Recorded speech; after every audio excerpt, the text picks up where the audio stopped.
Ni umusore usa n'ukuze, umusore muto, akaba umusore wavukiye ibwami, avukira mu Rukari, akaba umwana w'umwami, umwe mu bana batanu gusa bakundwaga n'umwami, bakundwakazagwa cyane, agakunda kwiyegereza rubanda rugufi. Ku myaka ye 12 yatangiye gucika ibwami mu Rukari, akajya muri rubanda rugufi. Yakuze azi neza ibyo rubanda rugufi rukeneye n'ibyo bakwiriye, naho abandi bakuru be bagakunda ibijyanye n'intambara, politike. Ntabwo biyegerezaga abaturage cyangwa ngo babone umwanya wo kujya mu baturage. Uwo mwana yakuze azi neza ibyo rubanda rugufi rukeneye, akaba umwana uzi kuvuga ijambo ndetse no kuganiriza abaturage, ibyo bigatuma bamukunda cyane. Igihe cyaje kugera, umwami yanzura kwerekana bamwe mu bana be yakundwakazaga cyane, bafatwaga nk'abazamusimbura ku ntebe y'ubwami. Nibwo yafashe umwanzuro wo kwerekana abana be 5.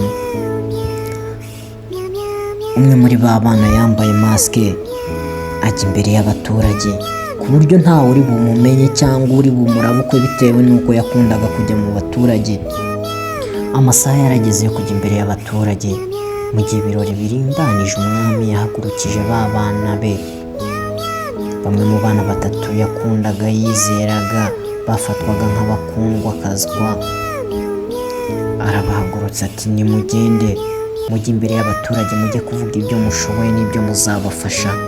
Ibyo umwami yabikoze kugira ngo arebe umwe mu banyabwenge cyangwa se mu bafite ubushobozi bwo kuyobora igihugu mu gihe yaba yahisemo nk'umwe mu bazambara kamba mu gihe yaba atanze. Mu intambara yatangiye agira ati umutekano wanyu urizewe, mu gihe nzaba nyiri hano nta kizabahungabanya mu gihe mukimfite. Bityo aricara, arangije kuvuga ijambo yagenewe. Bidatinze uwa politike yakurikiyeho nk'uko byari biteganyijwe.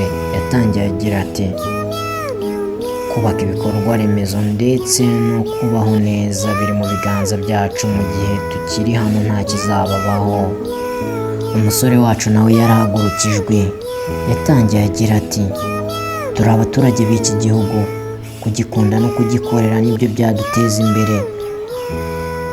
Umutima wacu gukunda igihugu, twiteza imbere nibyo byadufasha kugera ku ntego yacu.